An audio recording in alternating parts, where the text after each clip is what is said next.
சொந்த தொழில் செய்யும் அமைப்பு யாருக்கு?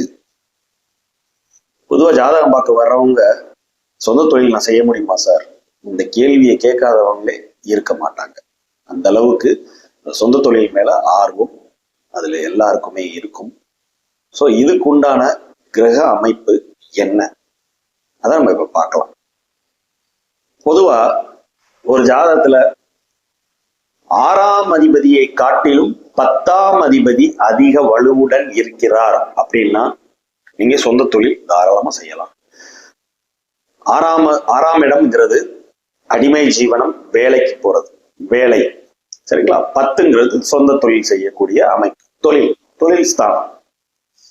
சோ இந்த 6ஆம் அதிபதியை காட்டிலும் 10ஆம் அதிபதி வலுவாக இருக்க வேண்டும்.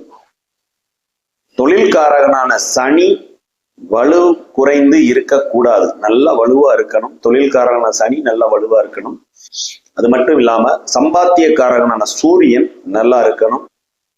சனி நின்ன வீட்டுக்கு 10ஆம் அதிபதி, 10ஆம் இடத்துக்கு 10ஆம் இடம், தசை நடத்துற கிரகத்துக்கு 10ஆம் இடம்.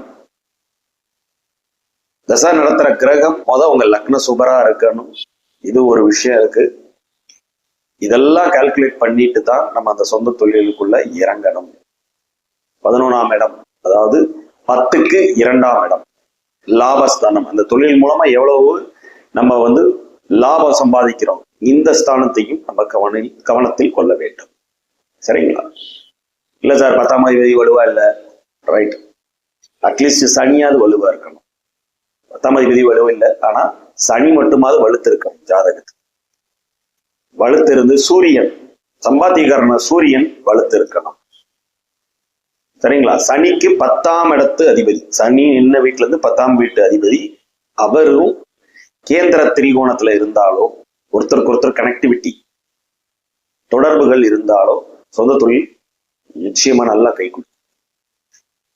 இல்லைங்க அதுவும் இல்லை, 6ஆம் அதிபதி தான் வலுத்து இருக்கிறார் அப்படின்னா நீங்க வேலைக்கு போவதே உத்தமம். தொழில் எடுக்காம வேலைக்கு போவது நல்லது. 6ஆம் அதிபதி அதிக வலுவுடன் இருக்கிறார் அப்படின்னா இதெல்லாம் கால்குலேட் பண்ணிட்டு தசா புத்திகள் நடப்பு உங்களுக்கு நல்ல தசையா இருக்காங்கிறதையும் நம்ம செக் பண்ணிக்கணும்.